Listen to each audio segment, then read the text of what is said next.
How are you? Hey, I am doing great.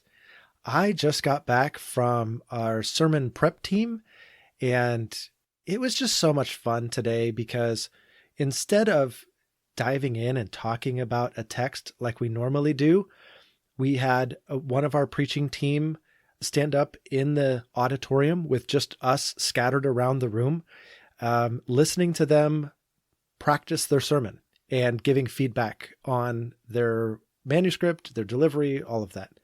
And it was so much fun to see all the different voices come together in support of the one who is speaking, and all of the feedback that is just going to take a great sermon and make it even that much better. It's just so fun to be a part of.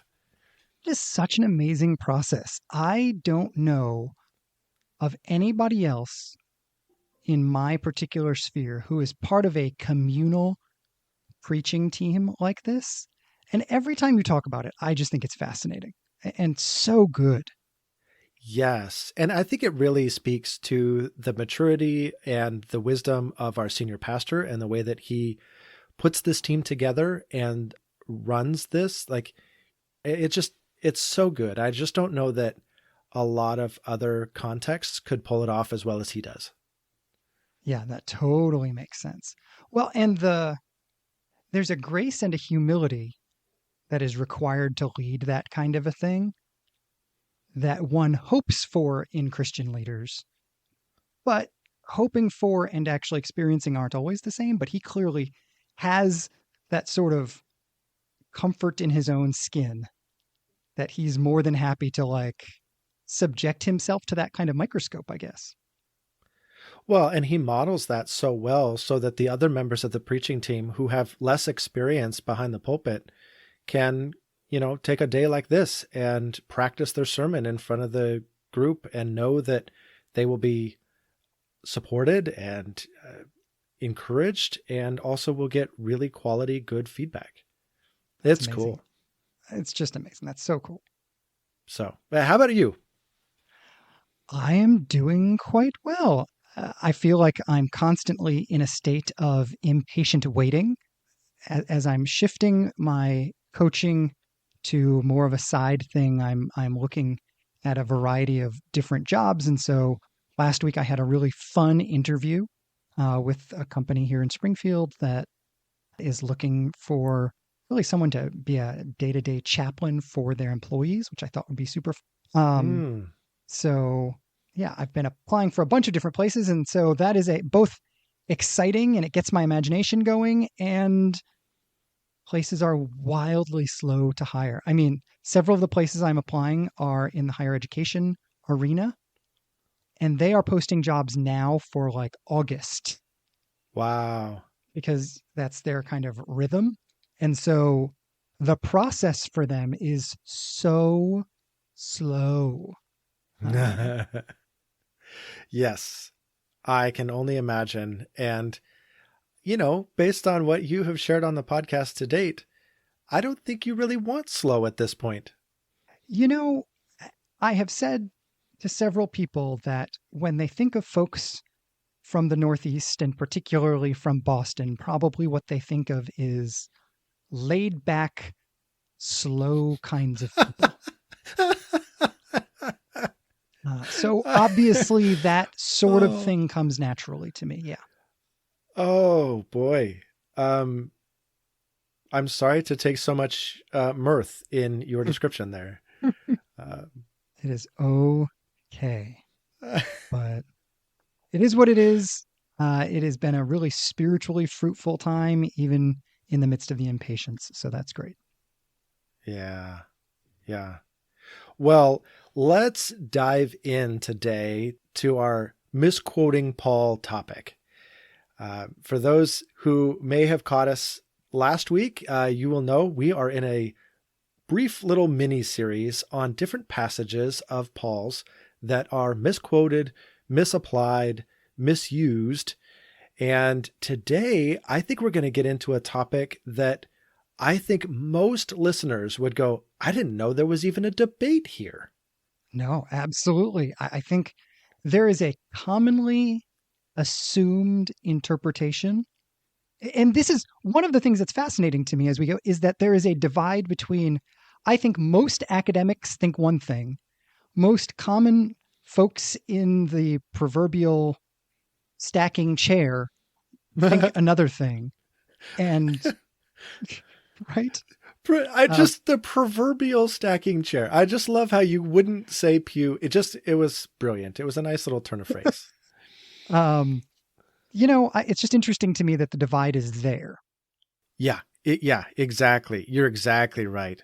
So, for those who skipped past the title and just decided to listen to us no matter what we talked about, this is Paul's famous passage in Romans 7. And I'll go ahead and read a little bit here.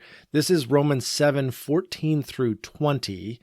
And so Paul picks up, he says, "For we know that the law is spiritual, but I am of the flesh, sold under sin. For I do not understand my own actions. For I do not do what I want, but I do the very thing I hate. Now, if I do what I do not want, I agree with the law that it is good.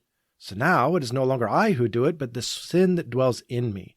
For I know that nothing good dwells in me, that is, in my flesh. For I have the desire to do what is right, but not the ability to carry it out. For I do not do the good I want, but the evil I do not want is what I keep on doing. Now, if I do what I do not want, it is no longer I who do it, but sin that dwells in me." And so this is Paul supposedly wrestling with sin. And so this is Paul speaking from the first person. This is my experience wrestling with the sin nature. And we tend to interpret this, one, as Paul speaking about himself, and two, as therefore us speaking about ourselves as Christians struggling with our sin nature. Is that pretty much how you understand it as well? Yeah, I think generally speaking, yeah. So what's interesting to me is that I think most people sitting in the proverbial stacking chair says, yeah, well, that's what it means to wrestle with having a sin nature. And scholars come along and say, actually, I don't think Paul's talking about himself here. When he says I, he's taking on a caricature, or he's taking on a persona. He's using a rhetorical device to talk about some mythical I. Now, we could point to all sorts of different ideas as to who is this I, but either way, he's really just pointing to I as though a persona. Almost like what we would do if we quoted a song lyric. So like if I told you right now, I knew you were trouble when you walked in, shame on me now. Like, I think most people would recognize the song lyric and go, oh, he's not actually telling Josh from Missouri that he thinks he was trouble when he walked in. And So so I'm going to go on record as not knowing what song you just quoted. So your daughter knows. is it a Taylor Swift song? It sure is. Oh, well then, daughter of mine, if you're listening to this, I'm sorry that I missed a Taylor Swift quiz question. Daughter of mine, if you're listening, that's the only Taylor Swift question I'm going to be able to get.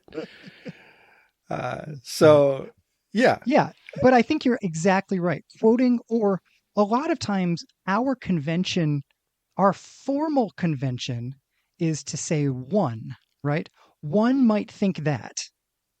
But in common everyday conversations, we use the word you for this.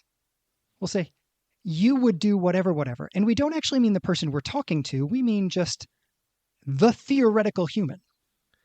I think so sometimes, but I'll tell you what, here's one example from my personal life where I totally dive into this I as though I were talking from another's perspective. I do this all the time with my dogs. And I will take on, we have a doofy dog. We have two dogs. One is the emasculating schnoodle, schnauzer poodle mix. And so don't say that and, feel masculine. But then we also have a silky, which is a silver Yorkie. And if you've ever been around a Yorkie or a silky, they are doofy, dumb dogs. They do the goofiest things. And so his name is Charlie, but we call him Sir Charles Einstein sausage legs, because he's just one of those dogs you just live to make fun of. And so when he does something dumb, I take on the Charlie voice and I just start talking like I'm him. Oh, yeah, I didn't know. Okay. You know, like you just, and I speak as though I'm Charlie using the I, but I changed my tone of voice. And so y'all understand what I'm saying. It's harder to do in print. Yes, it absolutely is. But there are times when I think this sort of natural jump, in your case, it's to a particular eye, right? You're jumping to the vantage point of the dog. But in some sense, I think that particularly when you're talking about faith and theology, there is a natural need at times to jump to a universal eye. And the two things, because the question would be, so why doesn't Paul say people in general or something like that? And Mm, we haven't even argued which way we actually think this is going yet. But one of the reasons I think this makes sense is that there is a deeper emotional connection in using the word I that allows the reader to find him or herself more emotionally in the text when it says I than whether it were to say you or people in general. yeah, I think you're exactly right. That's a great observation. So last week we talked about how if we're going to do these, the way to find out what the true meaning of the text is through context. Context, context, context, right? Context is Mm-hmm. king. And so I think if we're really going to set the stage and try to understand what Paul is saying here when he's arguing, I don't know what I want to do and I don't do that and all of that, what is he really saying? We have to set the context. So I want to set the stage a little bit for why this book was written in the first place. And I'd love to just then turn it over to you if you wouldn't mind catching us up to speed with what has gone on in the book to date. Sure. Yes, All right. and I'm glad you're going to set the stage because I think that that's really important. Yeah, because this is a letter, right? And a letter has a particular occasion and a reason for it to be written, and a particular audience and a particular setting. And all of that plays a role in how we understand the letter. And as we look at the history in Rome and the history of the Roman Church, what originally was largely a Jewish sect of believing Jewish Christians kind of grew to include some Gentiles as well. And then in 49 AD, the Roman emperor kicked out all the Jews because he thought they did some horrible things and he was mad at them. So all the Jews had to leave Rome. And so the Roman church was really dominated for a number of years by Gentile believers. And so the Gentile believers had their own way of doing church, if you will. And they were not as encumbered by the Jewish customs and the Jewish law that maybe their Jewish brothers were.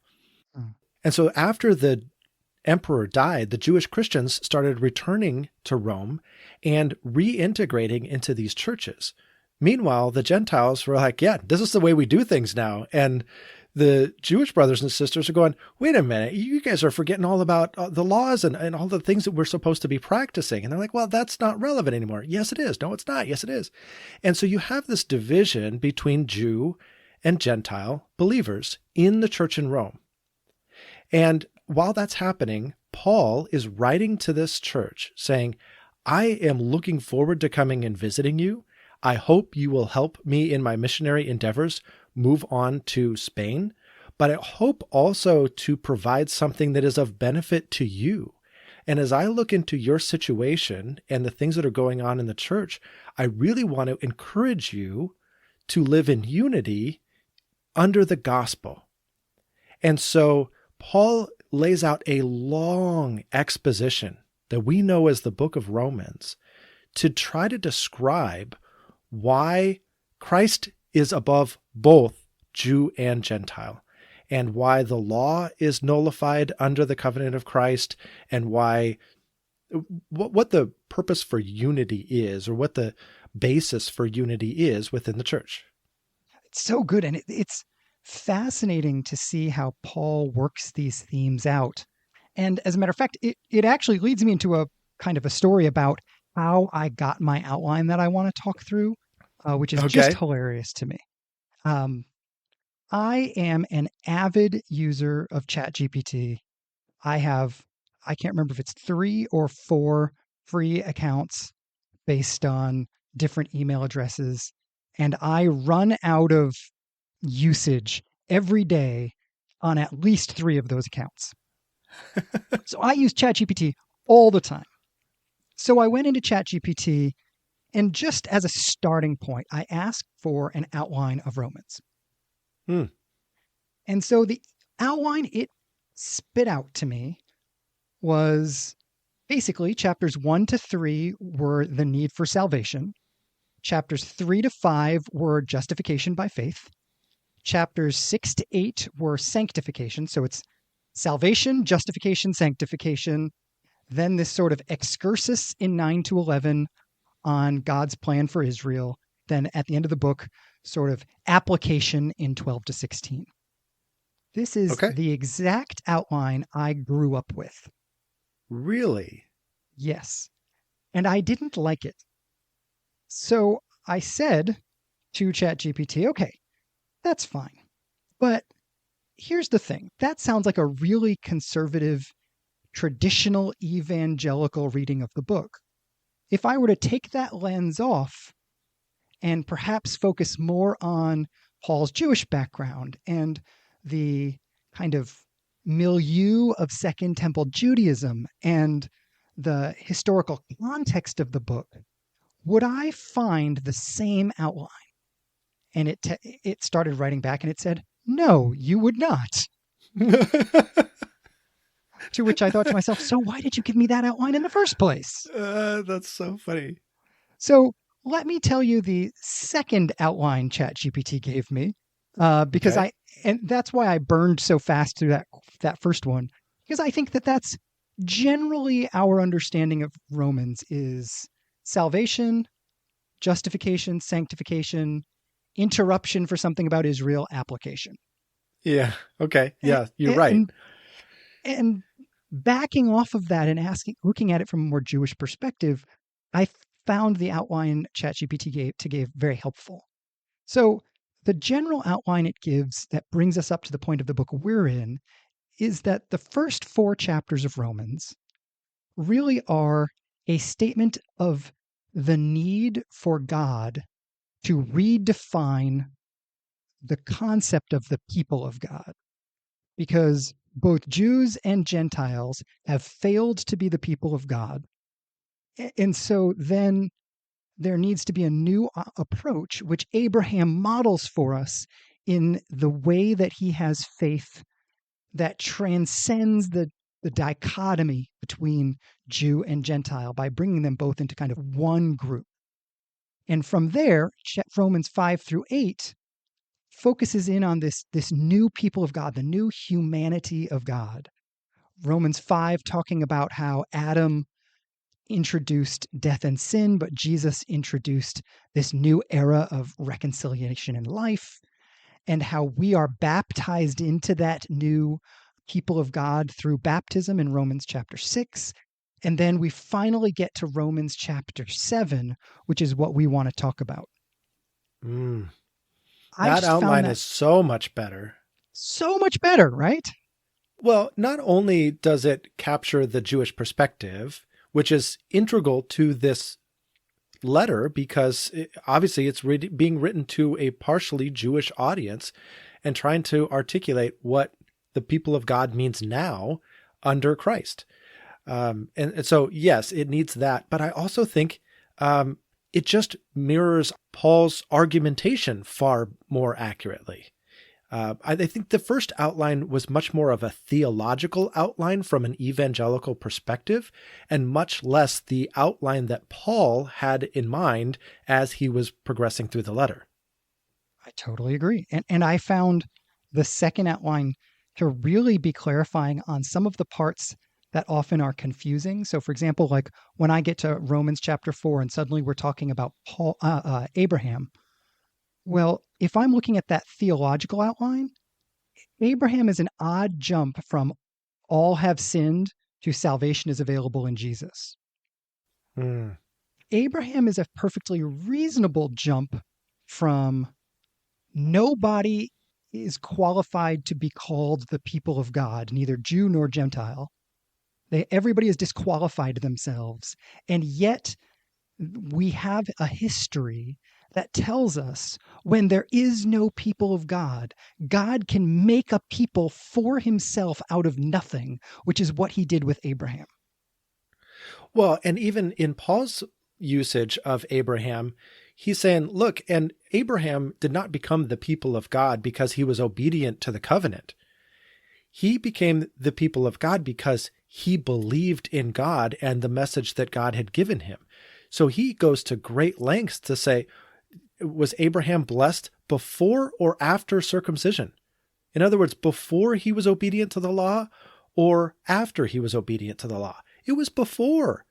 Belief is what makes us the people of God, not obedience to the law. So, which again helps understand why Abraham's being talked about at all. Yeah, exactly. I think that that's fascinating. And it's amazing based on what you were talking about how Paul is writing to this broken Jew and Gentile audience, and with a particular emphasis to Jews, to say, look, the most Jewish Jew there is, Abraham, presents a model for us to understand ourselves all as one in Christ. That's incredible to me. And again, pulls that into me. This is an important text, not just a random, we've all preached in moments and maybe our illustration worked great in our original outline, but as the outline shifted, the illustration didn't. And so you're like, but you got to tell a story. So you're sticking the story in. Like, that's how I think sometimes we read this Abraham story. Well, he's just kind of shoehorning an illustration in. I don't think that's what's going on here. But that's not the text we're talking about today. All of this brings us up to Romans 7. Well, so kind of, I think there's a piece that's missing, and Sure. we haven't really camped out on Romans 6 yet. And I think what's interesting about Romans 6 is, I don't know what your experience was. I had a really, when I decided to get baptized at like the age of 12, the entire preparation I got for baptism from the church was go read Romans 6. Oh, okay. I'll read Romans 6. It has to do with baptism, I guess. And so you read it and you're picking up, we know this now, but I didn't know this at 12 years old. I'm picking up right in the middle of Paul's letter, right in the middle of his argumentation. Everything that he's talked about, like all the context, all the stuff that we just laid out, I don't know any of that. All I know is this is supposed to teach me what baptism is. And so I read Romans 6. I understand about 3% of it. And I'm like, all right, dunk me. I'm ready. And so you referenced in your recap that Romans 6 talks about baptism. And I don't think you meant to be as reductive as my experience was, but that is to date the only thing that we've said about Romans 6. And I think really diving into what's going on in Romans 6 sets the stage for Romans 7. I think you're exactly right. So I have all sorts of thoughts, but please jump into what you think Romans 6 is saying in the broader context of Romans and how that sets up for 7. Yeah, I think if we don't have time to do this on the podcast, but if you get an opportunity to read Romans 6 and just reflect on the number of times that Paul uses imagery related to being free and absolute freedom from bondage of sin, and how we're dead to sin and alive to Christ, and all of this language that he used, it's very emphatic and repetitious to say, you are no longer enslaved to sin. You are free, you are free, you are free. How many different ways can I tell you? You are free. Like a dead man is free from the chains that he was in, you are free. And so he continues to just harp on this. And so, for example, in verse 6, we know that our old self was crucified with him in order that the body of sin might be brought to nothing, so that we could no longer be enslaved to sin. For one who has died has been set free from sin. Skip down to verse 14. For sin will have no dominion over you, since you are not under law, but under grace.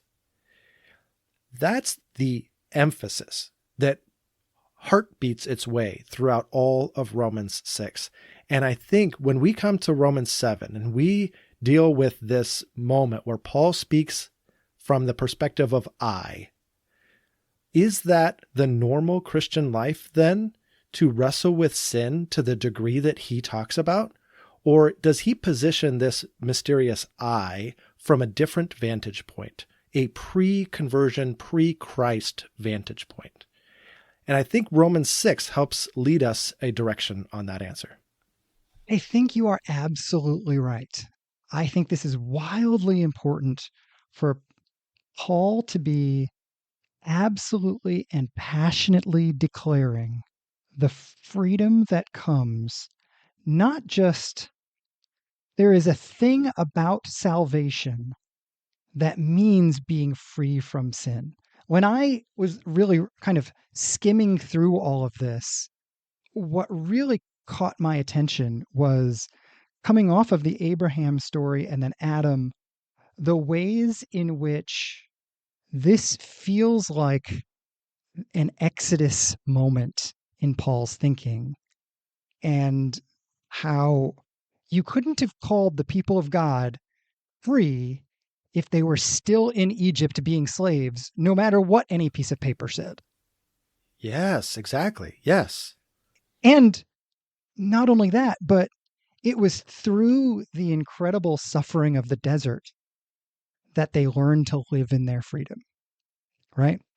Mm. And so I think that this, for Paul, the experience of dying symbolized by baptism, and not dying physically, but participating in the death of Christ, becomes the sanctifying reality that then inaugurates freedom. Yeah.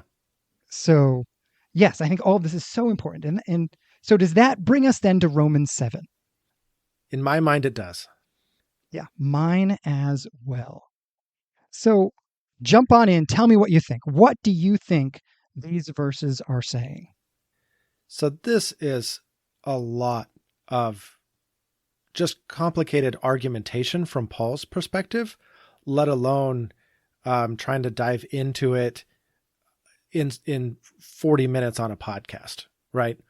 So I think what Paul has done is he's talked about how the law was not sufficient to save us, that Christ came and saved when the law couldn't.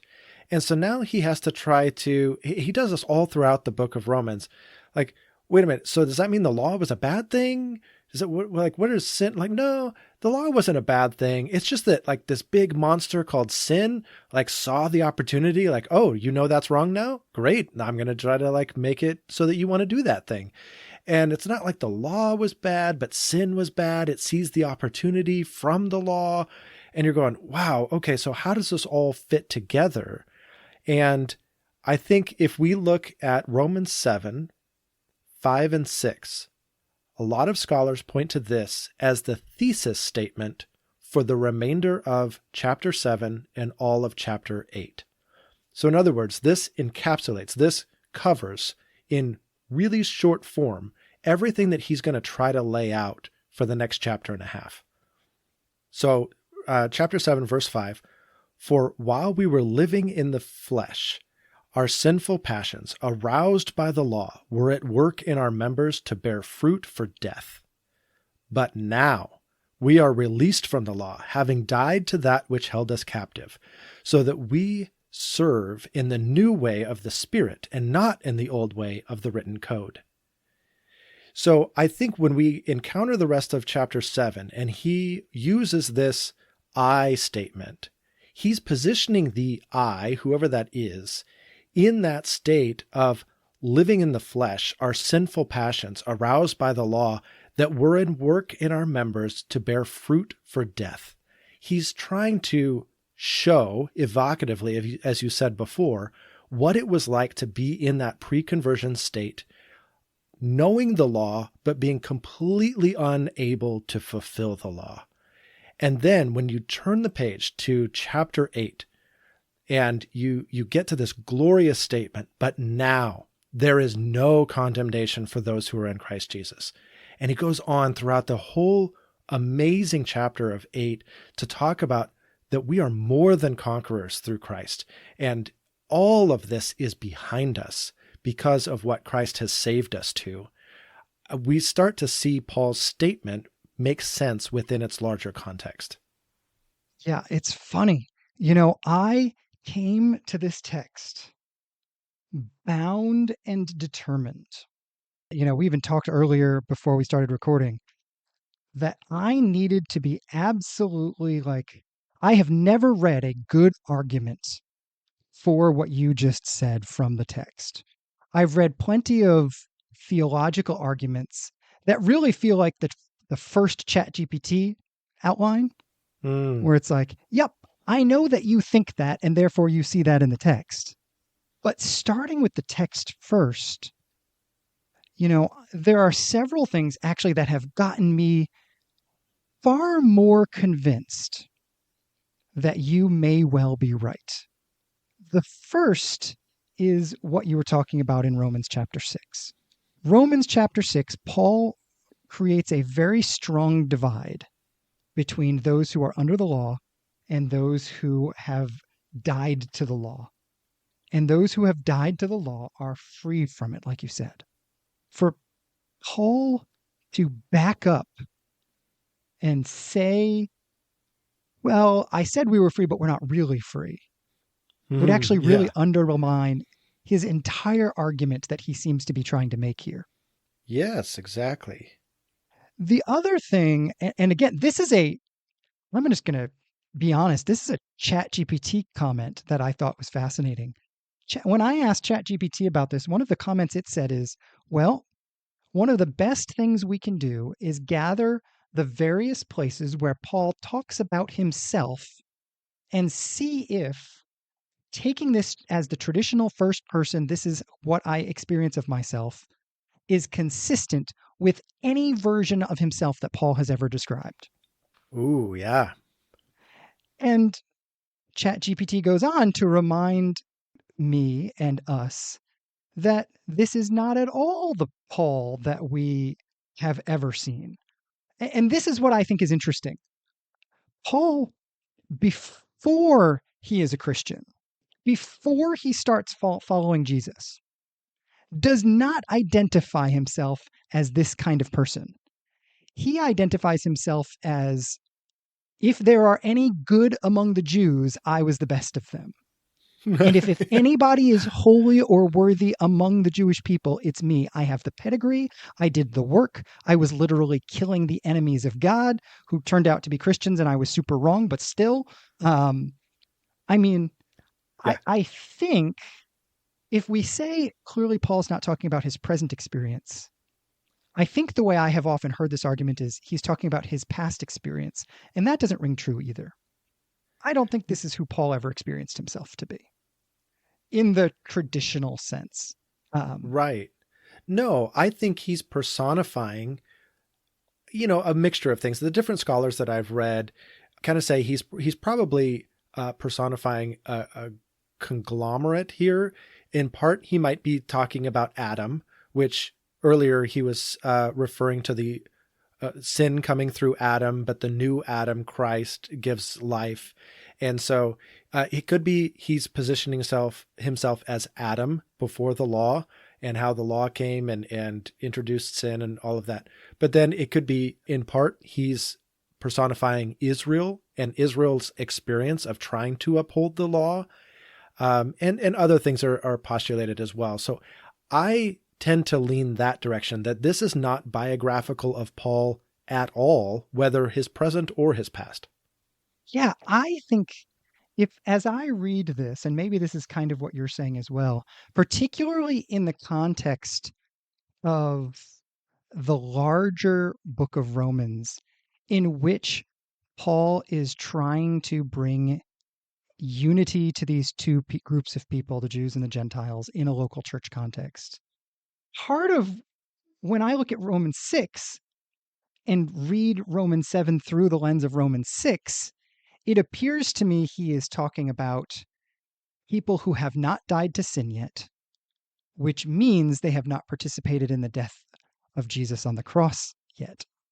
And therefore, I wonder if he's really talking about the groups of people, the same way Romans 1 and 2 create a theological argument for why everybody needs a savior.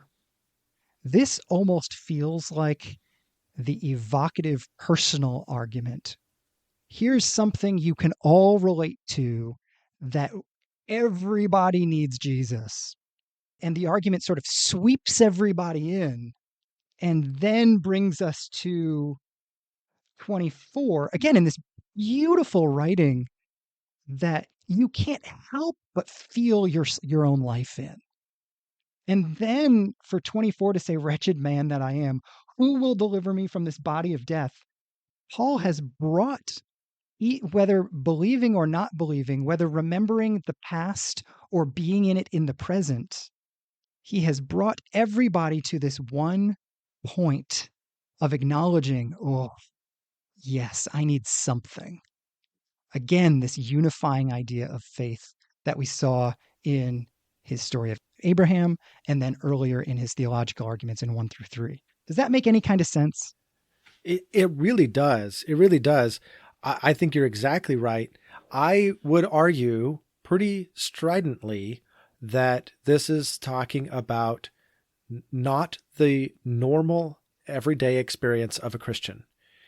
Because of all that he has said in chapter 6 and will go on to say in chapter 8, I think it is incongruous with his larger argument to think that Paul would conceive of this level of wrestling being possible within the normal Christian life.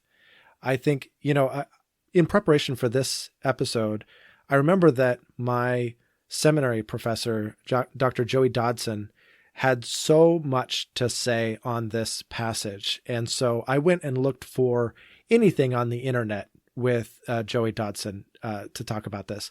And I found a great podcast episode that he did with Disciple Dojo. J.M. Smith is the host there. And if you have the time, I encourage you to check it out. One, Joey is an amazing person to watch and engage with. He is the poster child of an ADHD youth pastor turned scholar. And he has the brain of a scholar and everything else screams ADHD youth pastor. It's just amazing to listen to him talk. So, but at any rate, he had so many great quips in that podcast episode. One of them really encapsulates what I think about this text as well.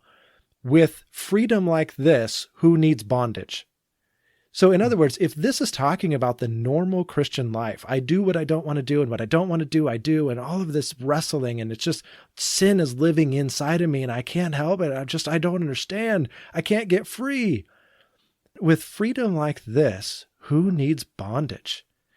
And I think it's just so incongruous with Paul's larger argument that it's clear to me that he's positioning the I, not as Paul, now or before, and not as some metaphorical Christian, but as somebody pre-Christ, coming to the point of abject need for Christ. Yeah, absolutely. Well, and the thing that I think is interesting about this, first of all, I have heard these verses used by a host of parishioners over the years. Like I remember one guy talking to me and he was really struggling with a sin issue in his life. And as we sat there and talked, he referred to these verses and they gave him hope, right? Like, I struggle, but at least I know I'm not the only one who struggles. Mm. But the flip side of this, and what I think is really dangerous, I remember talking to one woman, and I wish I could remember her name. This was early on in my pastoral career, but she was a heroin addict. We had talked about getting her into a recovery program. I had offered literally to do all of the work. Like I was going to call the program, and I did. We were going to buy her a bus ticket to get to the program, all the things. And I remember sitting there, and we had just bought this new building that we were renovating, a factory we were renovating. And so I'm sitting in this room that has like unpacked boxes all over the place. And she's sitting in one metal folding chair, and I'm sitting in another metal folding chair.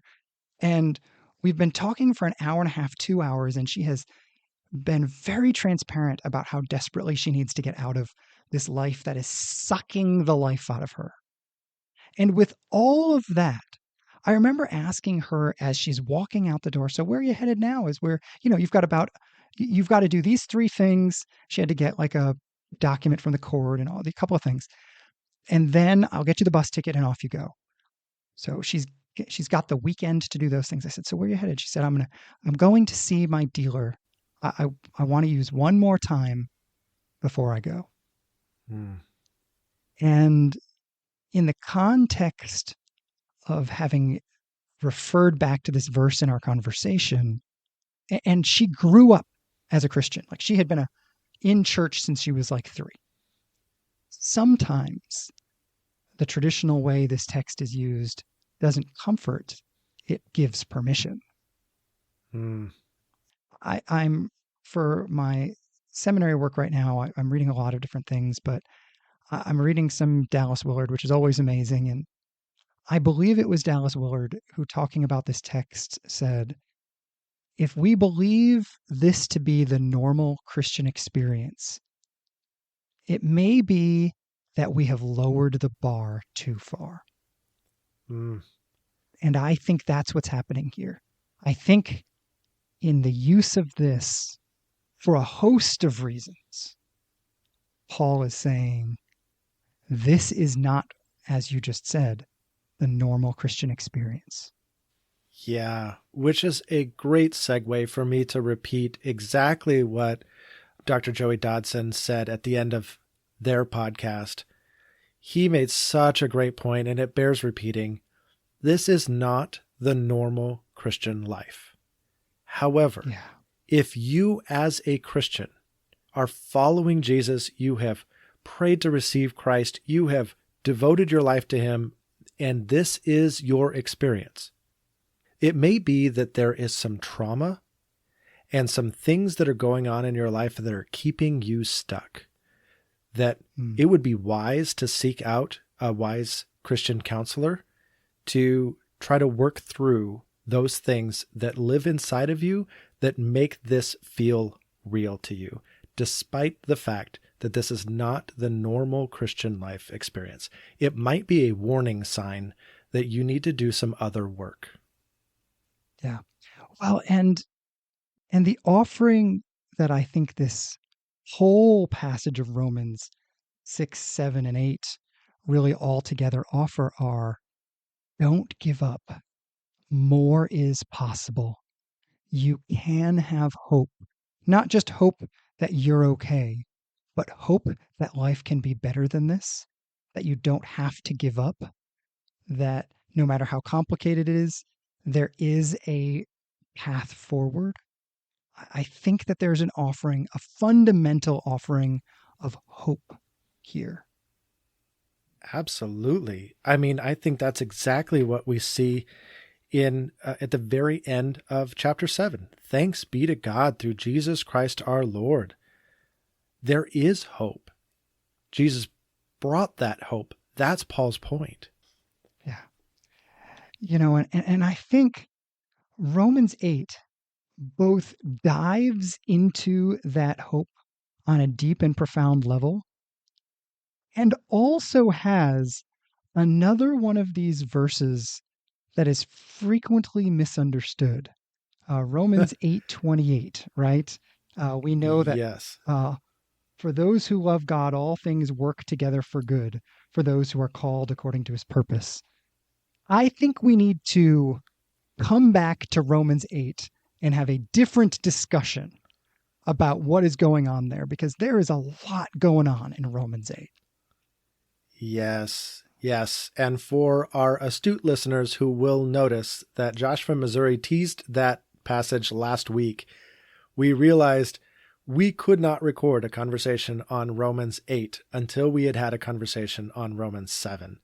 So we did them out of the order that we had promised. However, we hope that this really sets the stage well for our next conversation.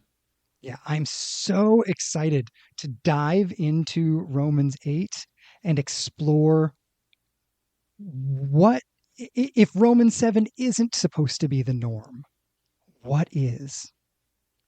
But, Yeah. before we get into that, I would love to turn to our audience and just say, how have you typically read Romans chapter 7? What has it meant to you? What part has it played in your spiritual journey? We would love to hear whether it is the way that we evaluated it in our conversation today. We would love to hear how this has been meaningful to you up till now in your life, and perhaps how our conversation has shifted your thinking. And maybe we would even love to encourage you to use our conversation to spark a conversation about Romans 7 with a friend. There is nothing better than getting together with somebody who is on the same spiritual journey you're on and getting to dig in to a complex piece of the Bible for really inspiring you to move forward. So, and we would love to Yeah. hear about your conversations. Yeah. Yeah. 100%. We love that. We get that glimpse from time to time of people that have started their own conversation using our conversations as a springboard. And that just, there's nothing better, honestly. It's great. Exactly. Exactly. Well, I think our conversation here on Romans 7 has been so good. We didn't leave ourselves time for any other thoughts. That's exactly what I was about to say. We just got really excited about, you know, the Bible. Yeah. Yeah. So I guess we still have to do the obligatory Which Josh Oh, man. because we just do. And I'm so excited about this one because, you know, it's about miracles, and I love that. So this week's Which Josh is which Josh has a daughter that caused an earthquake. Okay. So this is me. I'm not sure that it was a miracle, but leave Am it to I the overselling charismatic it? to it. Well, you're just, you're being a little too charismatic about it. Like, come on, bring Fair it back enough. down to the Baptist level, if you would. Okay, Um, well, we'll do that next in our conversation about Romans 8:28. okay. All right. Yeah. Since you've really trashed the Baptist perspective today, man, What I else just did want to I hope. say about Baptists today? Well, the original outline from ChatGPT was a very Baptisty outline. So you kind of obliquely bashed us. Oh, well, in my defense, I thought of it as very evangelical, not just Baptists, but Is there any all other right, type of evangelical? Baptist, not we're that you're it, aware man. of. Yeah. Okay. All right. So my Now daughter that's bashing caused an earth. Baptists. Yeah, yeah, we got to move on. My daughter caused an earthquake. It was awesome. No, so my daughter's earthquake. Yes, this was the Taylor Swift concert. I can't believe Taylor Swift is coming up twice in one episode, but here we go. This was the Taylor Swift concert in Seattle that actually registered on the Richter scale. And there was a lot of publication around this because all of these fans were dancing to her music, and it literally caused a measurable earthquake in Seattle. And my daughter was there as a part of that, contributing to the seismic chaos that was the Taylor Swift Eras Tour. I genuinely am awed and astounded that a human being gathered a large enough group of people and got them to dance So much so that it had a geological impact. Right? That's just darn cool. It really is. And very unbaptist. Also true. Though, from everything I've heard, Taylor Swift is, in fact, a good Baptist. That is what I understand to be true. I can't tell if you're being facetious right now or I not. am not telling the truth at all. Okay. All right. I don't think there is anything Baptist about her. Okay. All right. Lest we get in trouble with Swifties, Baptists, and any other population that we may have denigrated, let's just talk again next week. All right, let's do it. I'll talk to you then. Okay. Bye-bye.